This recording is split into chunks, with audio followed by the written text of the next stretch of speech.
അള്ളാഹുവിലേക്കുള്ള പ്രയാണം എന്ന് പറഞ്ഞാൽ ഏതെങ്കിലും കിണറ്റിൽ ഇറങ്ങിയിരിക്കണം എന്നില്ല, ഏതെങ്കിലും അതേ കയ്യിൽ 10 വിരലിലും 10 മോതിരം ഇട്ടുകൊണ്ട് അങ്ങനെ ഒരു ചാക്കും പുതച്ചുകൊണ്ട് നടക്കണമെന്നില്ല, പച്ച പുതച്ച് നടക്കണമെന്നില്ല. പിന്നെയോ അള്ളാഹുവിലേക്കുള്ള പ്രയാണം എന്ന് പറഞ്ഞാൽ മനുഷ്യൻ്റെ മനസ്സിനെ തസ്കിയത്ത് ചെയ്യലാണ്, മനസ്സിനെ ശുദ്ധീകരിക്കലാണ്. വൽ ജവാരിഹി അൻ മുൻകിറാത്തിൽ അഖ്ലാഖി, അതുപോലെ മനുഷ്യൻ്റെ അവയവങ്ങളെ ഇസ്ലാം വിരോധിച്ച കാര്യങ്ങളിൽ നിന്നും പൂർണ്ണമായും സംസ്കരിച്ചെടുക്കുന്നതിനാണ് അസ്സൈറു ഇലല്ലാഹ് എന്ന് പറയുന്നത്. അപ്പോൾ ശരീരത്തിൽ ഒരാളോടും പകയില്ല, വിദ്വേഷമില്ല, വെറുപ്പില്ല, അസൂയയില്ല, കുശുമ്പില്ല, യാതൊരു പ്രശ്നവുമില്ല. പൂർണ്ണമായും ശുദ്ധമായ മനസ്സ്, അതിനെ സംബന്ധിച്ചാണ് സലീമായ ഖൽബ് എന്ന് പറയുന്നത്. ഒരാളോടും വെറുപ്പില്ല. ഒരാളൊരു വാഹനം വാങ്ങി നമുക്ക് സ്കൂട്ടർ ഉപയോഗിക്കാനുള്ളത്, അതുകൊണ്ട് അതിൻ്റെ പേരിൽ നമ്മുടെ മനസ്സിന് ഒരു വേദന വരുന്നില്ല. അപ്പുറത്തുള്ള ഒരാൾ നല്ല വീടുണ്ടാക്കി, അതുകൊണ്ട് നമ്മുടെ മനസ്സിൽ പ്രത്യേകിച്ച് കുഴപ്പമൊന്നുമില്ല. അതേ സമയത്ത് അപ്പുറത്ത് ഒരാൾ വീടുണ്ടാക്കുമ്പോൾ നമ്മുടെ മനസ്സിൽ വേദന വരുന്നുണ്ടോ, വിഷമം വരുന്നുണ്ടോ? അതിൻ്റെ പേരാണ് ഹസദ് എന്ന് പറയുന്നത്. അതിൻ്റെ പേരാണ് ഹസദ് എന്ന് പറയുന്നത്. ആ ഹസദ് വളരെ പ്രധാനപ്പെട്ട ഒരു രോഗമാണ്. ഇങ്ങനെ ശരീരത്തിൻ്റെ മനസ്സിൻ്റെ രോഗങ്ങളിൽ നിന്നും മനുഷ്യൻ്റെ ഹൃദയത്തെ സംസ്കരിച്ചെടുക്കുമ്പോഴാണ് യഥാർത്ഥത്തിൽ ഒരാൾ അസ്സൈറു ഇലല്ലാഹ് എന്ന് പറയുന്നതും.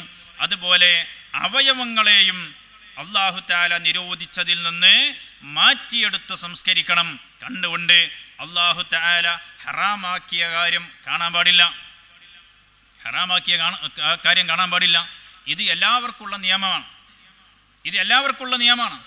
എന്നാൽ ത്വരീഖത്തിൽ കടന്ന ആളുകൾ, നേരത്തെ ഞാൻ പറഞ്ഞതുപോലെ സൂക്ഷ്മതയുടെ വഴിയാണ് അവരുടെ വഴി. അതുകൊണ്ട് തന്നെ ഒരു സ്ഥലത്തേക്ക് ഇറങ്ങിയാൽ കണ്ണ് അറിയാതെ ഒരു അന്യ സ്ത്രീയുടെ മുഖത്തേക്ക് പെട്ടുപോയാൽ ശരീഅത്തുൽ ഇസ്ലാം പറയും ഉടനെ കണ്ണ് താഴ്ത്തിക്കളയണം, പിന്നെ നോട്ടം തുടരാൻ പാടില്ല, ഉടനെ തന്നെ താഴ്ത്തിക്കളയണം. ഹറാമിലേക്ക് അബദ്ധവശാൽ പെട്ടുപോകുന്നതിന് നമുക്ക് മാപ്പുണ്ട്. എന്നാൽ ത്വരീഖത്തിൽ കടന്ന മഹാന്മാരോ ആ വഴിയിലൂടെ പോയാൽ ഒരു ഹറാമ് കാണാൻ ഇടയുണ്ട്, അതുകൊണ്ട് ആ വഴി ഞാൻ പോകുന്നില്ല എന്ന് പറഞ്ഞ് ഹറാമ് സംഭവിക്കുമെന്ന് ഭയന്നുകൊണ്ട് ആ മാർഗം തന്നെ ഉപേക്ഷിക്കുക. അതിനാണ് ത്വരീഖത്ത് എന്ന് പറയുന്നത്. അപ്പോൾ ശരീരത്തെ പൂർണ്ണമായും, ശരീരത്തിൻ്റെ അവയവങ്ങളെ പൂർണ്ണമായും മനുഷ്യൻ്റെ തെറ്റുകളിൽ നിന്ന് സംരക്ഷിക്കുക. അതാ പരിശുദ്ധ ഖുർആൻ പറഞ്ഞത്, വഅമ്മാ മൻ ഖാഫ മഖാമ റബ്ബിഹി വനഹൻ നഫ്സ അനിൽ ഹവാ ഫഇന്നൽ ജന്നത ഹിയൽ മഅവാ. ശരീരത്തിൻ്റെ ഇച്ഛകളോടുള്ള പോരാട്ടമാണ് യഥാർത്ഥത്തിൽ തസവുഫ് എന്ന് പറയുന്നത്. ആ ശരീരത്തിൻ്റെ ഇച്ഛകളെ ഒരാൾ പോരാടി പരാജയപ്പെടുത്തിയാൽ, ശരീരത്തിൻ്റെ ഇച്ഛകളെ ഒരാൾ കീഴ്പ്പെടുത്തിയാൽ, വഅമ്മാ മൻ ഖാഫ മഖാമ റബ്ബിഹി, അല്ലാഹുവിങ്കൽ പോയി നിൽക്കേണ്ടതുണ്ട്. മഹ്ശറ എന്ന് പറയുന്ന ആ ഒരു രംഗത്തെ ഓർമ്മിച്ച് സ്വന്തം ശരീരത്തിൻ്റെ ഇച്ഛകളെ മാറ്റിവെച്ച് അങ്ങനെ ഒരാൾ ജീവിക്കാൻ കഴിഞ്ഞാൽ ഫഇന്നൽ ജന്നത ഹിയൽ മഅവാ, അവന് സ്വർഗ്ഗലോകത്തേക്ക് എത്തിച്ചേരാൻ കഴിയും. അപ്പോൾ സ്വർഗ്ഗലോകത്തേക്ക് എത്തിച്ചേരാനുള്ള പ്രധാനപ്പെട്ട ഒരു നിബന്ധനയായി വിശുദ്ധ ഖുർആൻ ഇവിടെ പറയുന്നത് മനുഷ്യൻ അവൻ്റെ ഹവൻ നഫ്സിനെ മാറ്റിയെടുക്കുക എന്നതാണ്. ആ ഹവൻ നഫ്സിനെ മാറ്റിയെടുക്കുമ്പോഴാണ് യഥാർത്ഥത്തിൽ ത്വരീഖത്ത് എന്നത് സാധ്യമാകുന്നത്. എന്നാൽ ആ ഹവൻ നഫ്സ് ആഗ്രഹിക്കുന്ന കാര്യങ്ങളൊക്കെ അത് എനിക്ക് ഹലാലാണെന്ന് വാദിച്ച് വിശുദ്ധ ദീനിൽ ഇല്ലാത്ത കുറേ കാര്യങ്ങൾ തനിക്ക് വേണ്ടി, തൻ്റെ സ്വാർത്ഥ താല്പര്യങ്ങൾക്ക് വേണ്ടി വാദിച്ചു കൊണ്ടുവരുന്ന വ്യാജന്മാരായ തസവുഫ് വാദികളെ നാം കരുതിയിരിക്കേണ്ടതുണ്ട്. അത്തരക്കാരുടെ കെണിവളികളിൽ ഒരാളും പോയി പെട്ടുപോകാൻ പാടില്ല എന്ന് ബഹുമാനപ്പെട്ട മഹാന്മാരായ അള്ളാഹുവിൻ്റെ ഔലിയാക്കളൊക്കെ കൃത്യമായിട്ട് നമ്മെ ഓർമ്മപ്പെടുത്തിയതാണ്. ഇനി ഞാൻ കൂടുതൽ വിശദീകരിക്കുകയല്ല. അള്ളാഹുവിൻ്റെ ഔലിയാക്കളുടെ ലോകമാണ് യഥാർത്ഥത്തിൽ തസവുഫ് എന്ന് പറയുന്നത്. എന്നാൽ ഇപ്പോൾ കാണുന്നത് എന്താണ്? ഇപ്പോൾ കാണുന്നത്, ഞാനിങ്ങനെ നാളെ ഒരു സ്ഥലത്തേക്ക് ഒരു പരിപാടിക്ക് പോയിക്കൊണ്ടിരിക്കുമ്പോൾ എൻ്റെ അടുക്കൽ വന്നു ഒരാൾ. അദ്ദേഹം ഒരു കള്ളത്വരീഖത്തിൽ പെട്ടുപോയ മനുഷ്യനാണ്. അപ്പോൾ അദ്ദേഹത്തെ എനിക്ക് ചെറുപ്പത്തിൽ പരിചയമുണ്ട്. എൻ്റെ കൂടെ മർക്കസിൽ ഒരാഴ്ച അദ്ദേഹം ഉണ്ടായിരുന്നു. ഒരാഴ്ച ഉണ്ടായി. പക്ഷേ അദ്ദേഹത്തെ എന്തൊക്കെ കുരുത്തക്കേട് കൊണ്ട് മർക്കസിൽ നിന്നും പുറത്താക്കുകയാണ്. പിന്നീട് അദ്ദേഹം വേറൊരു സ്ഥാപനത്തിലേക്ക് ചെന്നു. അവിടെ നിന്നും വീണ്ടും പുറത്താക്കപ്പെട്ടു. അങ്ങനെ 2-3 സ്ഥാപനത്തിൽ നിന്നും പുറത്താക്കപ്പെട്ടു. പിന്നീട് അദ്ദേഹത്തെ കാണുന്നത് ഇങ്ങനെയാണ്. അപ്പോൾ എന്താണ് അദ്ദേഹത്തോട് വിശേഷം ചോദിച്ചപ്പോൾ അദ്ദേഹം പറയുന്നത്, ഞാനിപ്പോൾ ഒരു ത്വരീഖത്തിൽ മുരീദായി ചേർന്നിരിക്കുകയാണ്, ഒരു ത്വരീഖത്തിൽ മുരീദായിരിക്കുകയാണ്. ഇദ്ദേഹത്തെക്കുറിച്ച് എനിക്കറിയാം. അപ്പോൾ മുരീദാവുക എന്ന് പറഞ്ഞാൽ ആർക്കെങ്കിലും ഓടിച്ചാടി കയറി ഇരിക്കാൻ പറ്റുന്ന കസേരയല്ല മുരീദന്മാരുടെ കസേര എന്ന് പറഞ്ഞാൽ. ത്വരീഖത്തിൻ്റെ ഷെയ്ഖാകാനുള്ള യോഗ്യത വലിയ യോഗ്യതയാണ്. ആ ഷെയ്ഖിൻ്റെ മുമ്പിൽ പോയിരുന്ന് ആ ഷെയ്ഖിൻ്റെ ആത്മീയമായ ഉപദേശം, തർബിയത്ത് എന്ന് പറയുന്ന പ്രത്യേകമായ ഉപദേശമുണ്ട്. അതിനാണ് ത്വരീഖത്തിലുള്ള തർബിയത്തിൻ്റെ ഉപദേശം. അത് കേൾക്കാൻ എല്ലാവർക്കും കഴിയില്ല. അത് കേൾക്കാൻ യോഗ്യതകൾ വേണ്ടതുണ്ട്. ആ യോഗ്യതകൾ, ഒരു മുരീദാകാനുള്ള യോഗ്യതകൾ എന്താണ് എന്ന് ബഹുമാനപ്പെട്ട ഇബ്നുൽ ഹാജ് റളിയല്ലാഹു അൻഹു പറയുകയാണ്. എന്താണ്? ബഹുമാനപ്പെട്ടവർ പറയുകയാണ്, ത്വരീഖത്തിലേക്ക് ചെന്നു ചേരാൻ, ഒരു മുരീദാകാൻ തന്നെ വലിയ യോഗ്യതകൾ വേണം. ഒന്നാമത്തെ യോഗ്യത, അവന് ശരീഅത്തിൻ്റെ എല്ലാ കാര്യങ്ങളും, ശരീഅത്തിൻ്റെ ഇൽമ് അഥവാ ഒരു മനുഷ്യൻ്റെ ജീവിതത്തിൽ ആവശ്യമായ ഇബാദത്തുകൾ, ആ ഇബാദത്തുകൾ ചെയ്തിട്ടാണ് ഒരാൾ വലിയ ഉന്നതിയിലേക്ക്, ആത്മീയതയിലേക്ക് എത്തുന്നത്. ഈ ഇബാദത്ത് ചെയ്യണമെങ്കിൽ ആ ഇബാദത്തിൻ്റെ നിയമം അവനറിയണം. അപ്പം അതുകൊണ്ട് തന്നെ അത്തരം ശരീഅത്തിൻ്റെ ഇൽമുകൾ കൃത്യമായിട്ട് പഠിച്ച ഒരാൾ, ഒരു പണ്ഡിതനായിരിക്കണം. അവനാണ് മുരീദാകാനുള്ള യോഗ്യത. അത്തരം ആ മുരീദന്മാരെന്ന് പറയുന്നത് വിലായത്തിൻ്റെ ഏറ്റവും പ്രഥമ സ്ഥാനം കൈവരിച്ച ആളാണ്. അത് എല്ലാവർക്കും അങ്ങനെ സാധിച്ചോളണമെന്നില്ല. അതുകൊണ്ട് തന്നെ എല്ലാവർക്കും ത്വരീഖത്തിൽ കിടക്കുക എന്നത് നിർബന്ധവുമല്ല. അങ്ങനെ ഇസ്ലാം ഒരിക്കലും പറഞ്ഞിട്ടില്ല എല്ലാവരും ത്വരീഖത്തിൽ അംഗമാകണം എന്ന് പറഞ്ഞിട്ടില്ല. എല്ലാവരും ഈ തരത്തിലുള്ള യോഗ്യതകൾ മേളിച്ചവലാവുക എന്നത് സാധ്യമല്ലാത്തത് കൊണ്ട് എല്ലാവർക്കും ത്വരീഖത്തിൽ കടക്കുക എന്നത് സാധ്യമല്ല. അതുകൊണ്ട് തന്നെയാണ് അള്ളാഹുവിൻ്റെ ഔലിയാക്കളിൽപ്പെട്ട എത്ര പ്രമുഖന്മാർ കഴിഞ്ഞുപോയി. ബഹുമാനപ്പെട്ട മമ്പുറന്നങ്ങൾ കഴിഞ്ഞുപോയില്ലേ? മമ്പുറന്നങ്ങളുടെ മുരീദന്മാരായിട്ട് എത്ര ലക്ഷം ആളുകളുണ്ടായിരുന്നു. മുരീദന്മാരായിട്ട് തൻ്റെ ത്വരീഖത്തിലേക്ക് പ്രത്യേകം ബൈഅത്ത് കൊടുത്ത് പ്രവേശിച്ചവർ ആരൊക്കെ ഉണ്ടായിരുന്നു? വളരെ കുറഞ്ഞ ആളുകൾ, വളരെ കുറഞ്ഞ 1-2 ആളുകളെ മാത്രമാണ് ബഹുമാനപ്പെട്ട മമ്പുറന്നങ്ങൾ ഖദ്ദസല്ലാഹു സിറഉൽ അസീസ് തങ്ങൾ തൻ്റെ ത്വരീഖത്തിലേക്ക് ബൈഅത്ത് മുരീദാക്കിയിട്ടുള്ളത്. ഇന്ന് അങ്ങനെയല്ല. ഇന്ന് ഇതൊരു പ്രസ്ഥാനമായിട്ട് വരികയാണ്. അങ്ങനെ ഒരു തെറ്റിദ്ധാരണ ആർക്കും ഉണ്ടാകാൻ പാടില്ല. ത്വരീഖത്ത് എല്ലാവർക്കും വേണമെന്നൊരു തെറ്റിദ്ധാരണ വേണ്ടതില്ല. എന്നാൽ ശരീഅത്ത് എല്ലാവർക്കും വേണം. അത് എല്ലാ മുക്കല്ലഫായ മനുഷ്യനും, എല്ലാ പ്രായപൂർത്തിയും ബുദ്ധിയുമുള്ള എല്ലാവർക്കും ബാധകമായ കാര്യങ്ങളാണ് ശരീഅത്ത് എന്ന് പറയുന്നത്. അതുകൊണ്ടാണ് ഇമാം ഖുശൈരി റളിയല്ലാഹു അൻഹു അവിടുന്ന് തൻ്റെ കിതാബിൽ പറയുന്നുണ്ട്, വഅലം അന്ന മദാറൽ അംരി കുല്ലിഹി ഫിൽ വസൂലി ഇലല്ലാഹി തആല അൽ ഇസ്തിഖാമത്തു വൽ അമലു അലാ മിൻഹാജി ശരീഅ. അല്ലാഹുവിലേക്ക് എത്തിച്ചേരാനുള്ള അടിസ്ഥാനം എന്ന് പറയുന്നത് ഇസ്ലാം പഠിപ്പിച്ച ആ രൂപത്തിലും പ്രകാരത്തിലും കൃത്യമായി അമല് ചെയ്യലാണ്. ഇസ്ലാം പഠിപ്പിച്ച രൂപത്തിൽ അമല് ചെയ്യാതെ, ഇസ്ലാമിക ശരീഅത്തിൻ്റെ നിയമം ജീവിതത്തിൽ ഇല്ലാതെ ഒരാൾക്ക് അള്ളാഹുവിലേക്ക് എത്തിച്ചേരാം എന്ന ഒരു മിഥ്യാധാരണ വേണ്ടതില്ല എന്ന് പറയുകയാണ് ബഹുമാനപ്പെട്ടവർ. വകുല്ലു മൻ ലിശ്ശർഇ അലൈഹി ഇഅ്തിറാദുൻ ഫഹുവ മംകൂറുൻ ബിഹി മുഖാദിഉൻ.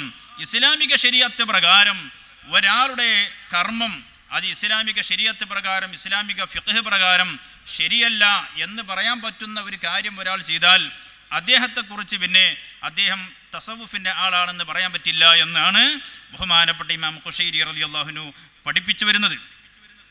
അപ്പോൾ ഇസ്ലാമിക ശരീഅത്തിൻ്റെ നിയമം ഇല്ലാതെ ത്വരീഖത്ത് എന്ന് പറയുന്ന ഒന്ന് ഉണ്ടാവുകയേ ഇല്ല. ഈ ശരീഅത്ത് വളരെ സൂക്ഷ്മതയോടെ തൻ്റെ ജീവിതത്തിൽ കൊണ്ടുവന്ന് അങ്ങനെ ഉയർന്നു പോകുന്നതിനാണ് ത്വരീഖത്ത് എന്ന് പറയുന്നത്. ആ ശരീഅത്ത് ഇല്ലാതെ, ശരീഅത്ത് വേണ്ട എന്ന് പറഞ്ഞ് ഞാൻ ത്വരീഖത്തിൻ്റെ ആളാണെന്ന് പറഞ്ഞ് നടക്കുന്ന ആളുകളെ സംബന്ധിച്ച് ഇമാം ജുനൈദുൽ ബഗ്ദാദി റളിയല്ലാഹു അൻഹു, ജുനൈദുൽ ബഗ്ദാദി തങ്ങളാണ് യഥാർത്ഥത്തിൽ ഈ തസവുഫിൻ്റെ ഇൽമുകളെ ക്രോഡീകരിച്ചിട്ടുള്ളത്. സ്വഹാബത്തിൻ്റെ കാലത്ത് തസവുഫിൻ്റെ ഇൽമുണ്ട്. പക്ഷേ എല്ലാവരും മഹാന്മാരും മൗലിയാക്കളും ആയതുകൊണ്ട് അങ്ങനെ പ്രത്യേകം ഒരു ഇൽമിനെ ക്രോഡീകരിക്കപ്പെട്ടിട്ടില്ല. ഏതുപോലെ ഫിഖഹിൻ്റെ ഇൽമ് സ്വഹാബത്തിൻ്റെ കാലത്തുണ്ടായിരുന്നല്ലോ.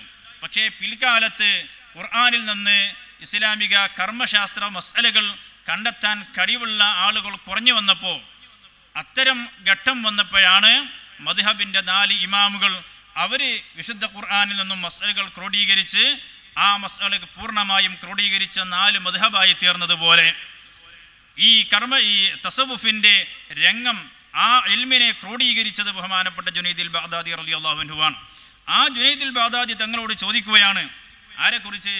ഒരു മനുഷ്യൻ അദ്ദേഹത്തിൻ്റെ ജീവിതത്തിൽ ത്വരീഖത്ത് എന്ന് പറയുന്നു, പക്ഷേ ജീവിതത്തിൽ ശരീഅത്തുൽ ഇസ്ലാം പഠിപ്പിച്ച പല കാര്യങ്ങളും ഒടിഞ്ഞതായി കാണുന്നു, പലതും അദ്ദേഹം വേണ്ട എന്ന് വാദിക്കുന്നു. അങ്ങനെയുള്ള ആളുകളെ സംബന്ധിച്ച് നിങ്ങളുടെ അഭിപ്രായം എന്താണ് എന്ന് ചോദിച്ചപ്പോൾ ബഹുമാനപ്പെട്ട ജുനൈദുൽ ബഗ്ദാദി തങ്ങളുടെ മറുപടി, അല്ലദീ യസ്രിഖു വയസ്നി അഹ്സനു ഹാലം മിമ്മൻ യസ്അമു ഹാദാ. ബഹുമാനപ്പെട്ട ജുനൈദുൽ ബഗ്ദാദി തങ്ങൾ പറയാണ്, എന്താ പറയുന്നത്?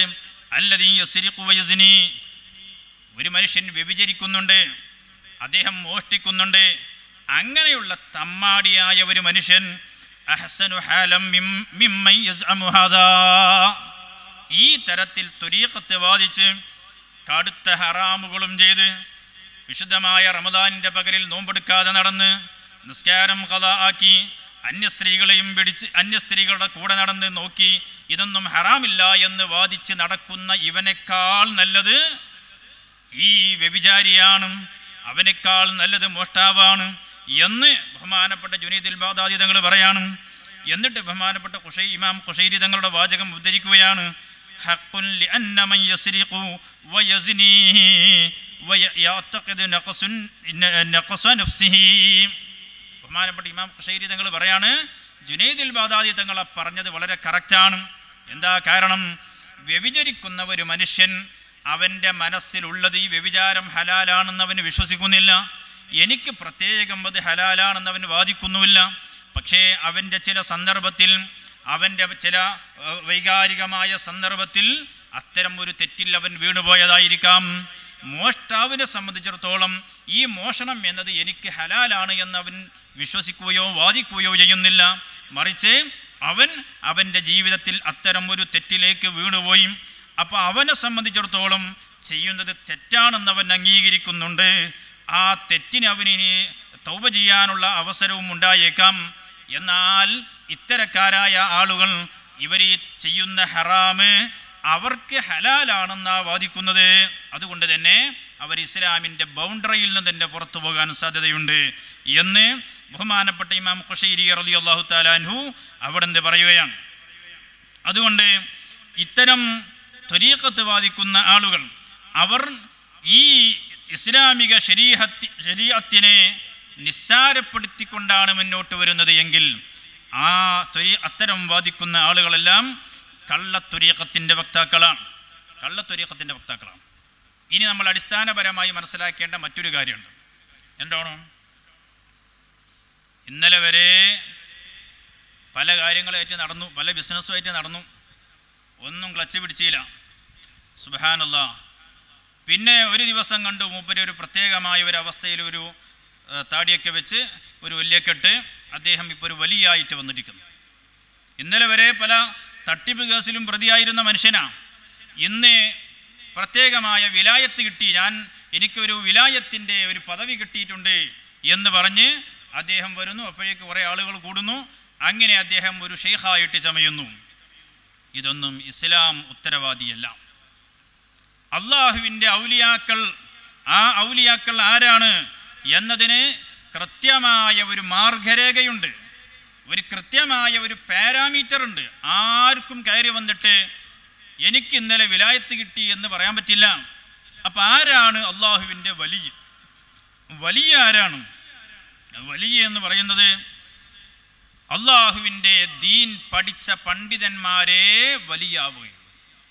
പണ്ഡിതന്മാരല്ലാത്ത ഒരാളും വലിയാവില്ല. പണ്ഡിതനല്ലാത്ത ഒരാളെ അല്ലാഹു തആല വലിയാക്കാൻ ഉദ്ദേശിച്ചാൽ അദ്ദേഹത്തിന് പഠിക്കാനുള്ള അവസരം അല്ലാഹു കൊടുക്കും. പഠിക്കാനുള്ള അവസരം അത് പണ്ഡിതന്മാർ ചർച്ച ചെയ്തു. എന്താണ് പറഞ്ഞതിൻ്റെ അർത്ഥം? അവിടെ മഹാന്മാരായ പണ്ഡിതന്മാരുടെ ബഹുഭൂരിഭാഗം പണ്ഡിതന്മാർ പറയുന്നത് വലിയാകാനുള്ള അടിസ്ഥാന ക്വാളിഫിക്കേഷൻ പാണ്ഡിത്യമാണെന്ന് പറയുമ്പോൾ എല്ലാ കാര്യങ്ങളെക്കുറിച്ചും അഗാധമായ പാണ്ഡിത്യം വേണോ? തുടക്കത്തിൽ അത് വേണമെന്നില്ല. അദ്ദേഹത്തിന് നേരത്തെ പറഞ്ഞതുപോലെ ഒരു മനുഷ്യൻ്റെ ജീവിതത്തിൽ ചെയ്യുന്ന ഫർള് കിഫായയായ കാര്യങ്ങൾ, ഉദാഹരണത്തിന് നിസ്കാരം, ആ നിസ്കാരത്തിൻ്റെ എല്ലാ മസലകളും അദ്ദേഹത്തിന് അറിയണം, നോമ്പിൻ്റെ എല്ലാ മസലകളും അറിയണം. അങ്ങനെ ഒരു മനുഷ്യൻ്റെ ജീവിതത്തിൽ വൈയക്തികമായി ചെയ്യേണ്ട ഫർള് കിഫായയായ കാര്യങ്ങൾ, ആ കാര്യങ്ങളെക്കുറിച്ച് അഗാധമായ പാണ്ഡിത്യമുണ്ടാകണം. ആ പാണ്ഡിത്യമുള്ള മനുഷ്യൻ ആ അറിവനുസരിച്ച് ആ കർമ്മം ഇങ്ങനെ ചെയ്തുകൊണ്ടിരിക്കുമ്പോൾ അല്ലാഹു തആല ലദുന്നിയായ അറിവ് അവൻ്റെ ആത്മീയമായ ഉയർച്ചയുടെ അടിസ്ഥാനത്തിൽ അങ്ങനെ കൊടുത്തുകൊണ്ടേയിരിക്കും. അത്തരത്തിലുള്ള ഔലിയാക്കളോട് ഇസ്ലാമിൻ്റെ ഏത് കാര്യത്തെക്കുറിച്ചും പണ്ഡിതന്മാർ വന്ന് ചോദിച്ചാൽ അവർക്കതിന് മറുപടി പറയാൻ കഴിയും. അതുകൊണ്ടാണല്ലോ ബഹുമാനപ്പെട്ട മമ്പുറം തങ്ങൾ ഖദ്ദസല്ലാഹു സിറഹുൽ അസീസ് തങ്ങളെ സംബന്ധിച്ച് കേട്ടപ്പോൾ വെളിയങ്കോട് ഉമർ ഖാദി റളിയല്ലാഹു അൻഹു കടന്നു ചെന്നത് ഇസ്ലാമിക പ്രമാണങ്ങൾ അടിസ്ഥാനപ്പെടുത്തി മമ്പുറം തങ്ങളോട് ചോദിക്കാനായിരുന്നു. പക്ഷേ എത്തിയ ഉടനെ തന്നെ ബഹുമാനപ്പെട്ട മമ്പുറം തങ്ങൾ പറഞ്ഞു, നിങ്ങൾ ചോദിക്കാൻ ഉദ്ദേശിച്ച ചോദ്യങ്ങൾ ഇതല്ലേ, അതിൻ്റെ മറുപടി ഇതാണ് എന്ന് പറഞ്ഞ് കൃത്യമായിട്ട് ഇസ്ലാമിക ശരീഅത്ത് പ്രകാരം മറുപടി പറയാൻ കഴിയും. ഇമാമുകൾ പറയാണ്, അങ്ങനെ വിലായത്തുള്ള മഹാന്മാരെ സംബന്ധിച്ചിടത്തോളം അവർക്ക് ഏത് കാര്യത്തെക്കുറിച്ചും ഇസ്ലാമിക ശരീഅത്തിനെ കുറിച്ച് ചോദിച്ചാൽ പറയാൻ കഴിയും. ആ തരത്തിലുള്ള ഇൽമുള്ള ആളുകൾ, അത് അല്ലാഹു തആല പിന്നീട് ലദുന്നിയായിട്ട് അവർക്ക് ഇങ്ങനെ കൊടുത്തുകൊണ്ടേയിരിക്കും. അല്ലാതെ ശരിക്ക് ഫാത്തിഹ ഓതാൻ പോലും അറിയില്ല. ഞാൻ ഒരിക്കലും ഒരു യൂട്യൂബിലെ ഒരു വലിയനെ കണ്ടു, അദ്ദേഹത്തിൻ്റെ ലൈവിൽ കുറേ ആളുകളൊക്കെ ഉണ്ടാവും. അദ്ദേഹം ഇങ്ങനെ സൂറത്തുൽ ഫാത്തിഹ പാരായണം ചെയ്യുമ്പോൾ ഫാത്തിഹയിൽ തന്നെ മാരകമായ തെറ്റ്, സൂറത്തുൽ ഫാത്തിഹയിൽ തന്നെ മാരകമായ തെറ്റ്. പിന്നീട് അദ്ദേഹം ഒരു സ്വലാത്ത് ചൊല്ലിപ്പോൾ അതിൻ്റെ ബാക്കി ചൊല്ലാൻ കിട്ടുന്നില്ല. അപ്പോൾ അദ്ദേഹം പറഞ്ഞു, ഈ സ്വലാത്ത് എനിക്ക് ചൊല്ലാൻ അറിയില്ല, നിങ്ങൾ ചൊല്ലിക്കോളൂ എന്ന് പറഞ്ഞു. അപ്പോൾ ഏറ്റവും പ്രാഥമികമായിട്ടൊരു മനുഷ്യൻ അറിഞ്ഞിരിക്കേണ്ട കാര്യങ്ങൾ പോലും അറിയാത്ത ജാഹിലീങ്ങളായ ആളുകൾ ഇത് നല്ല ഒരു ബിസിനസ്സിൻ്റെ ഏരിയയാണ് എന്ന് മനസ്സിലാക്കി, പാവപ്പെട്ട ആളുകളെ വഞ്ചിക്കാൻ പറ്റുന്ന ഒരു ഏരിയയാണെന്ന് മനസ്സിലാക്കി അത്തരം ആളുകൾ ഇന്ന് സോഷ്യൽ മീഡിയയിൽ നിറഞ്ഞു നിൽക്കുകയാണ്.